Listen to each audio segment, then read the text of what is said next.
Hello, this is Dr. Beech, and in this video I want to talk a little bit about probiotics and how important probiotics are to our overall health. Probiotics, I'm sure everybody's heard about. They're the friendly bacteria that live in the gut. There are over 800, 900 different microorganisms that live in the gut, maybe even more. Seems like more being discovered all the time. And so it turns out that our small intestine, our gut, is actually uh, just a home to a great many microorganisms, and some are good and some are bad. And we call the good bacteria, the good bugs, so to speak, probiotics. And the major strands are Lactobacillus, bulgaris, and bifidus.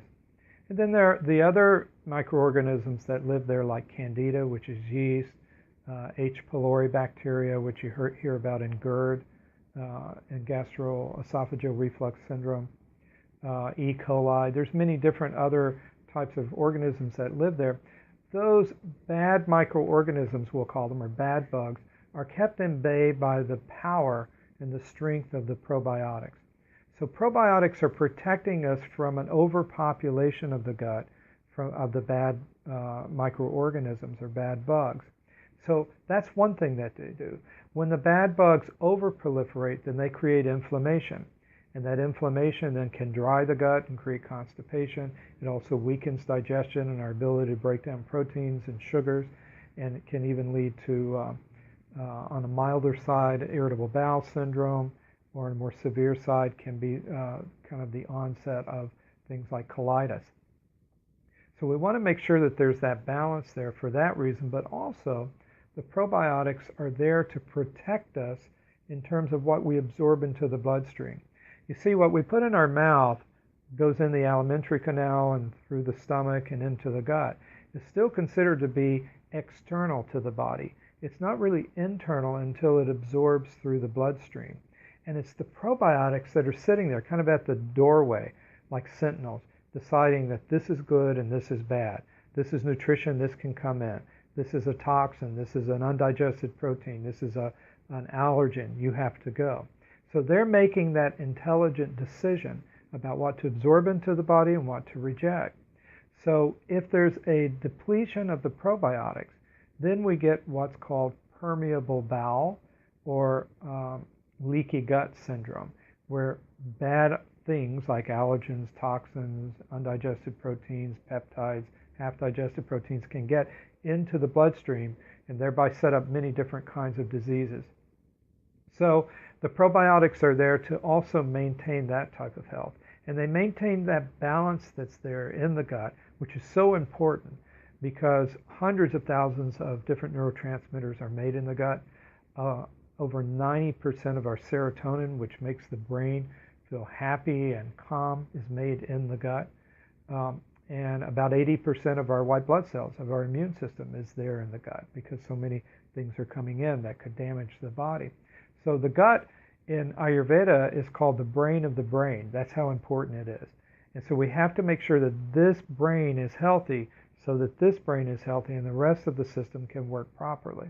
So always in my office, when a patient comes in, one of the very first things that we evaluate is what is the quality of the gut.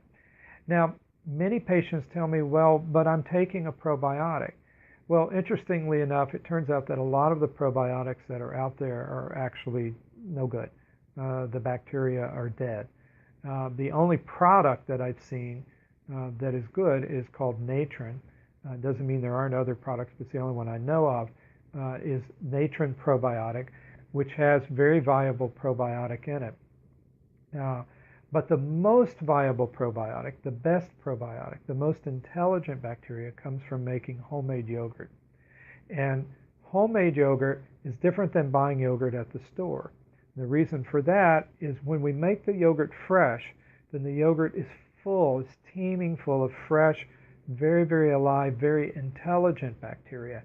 And in that format, in the food, they are able to populate the gut more easily than if they'd been in a capsule. I've been told by a scientist who worked on making probiotics that once they live in the capsule for a while, they learn how to survive there, but they forget how to survive in the gut. So it takes a lot more work to actually make them intelligent enough to live in the gut. So we want to encourage you to make homemade yogurt. Now you might say, well, but wait a minute, I can go to the store and buy yogurt. But the problem is that the bacteria die off very quickly, and within 24, 36 hours, the majority of those bacteria have died off.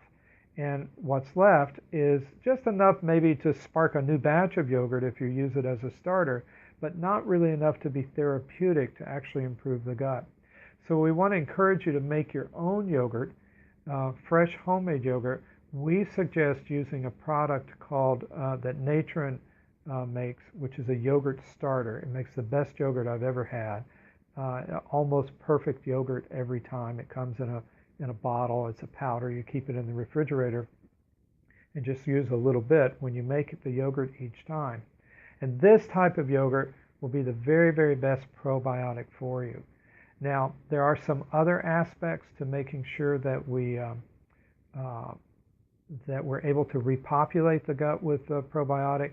Just taking the probiotic sometimes isn't enough. There are many other ways that we have in Ayurveda to support the reestablishment of the probiotic in the lining of the gut. And so we'll talk about some of those things in another video.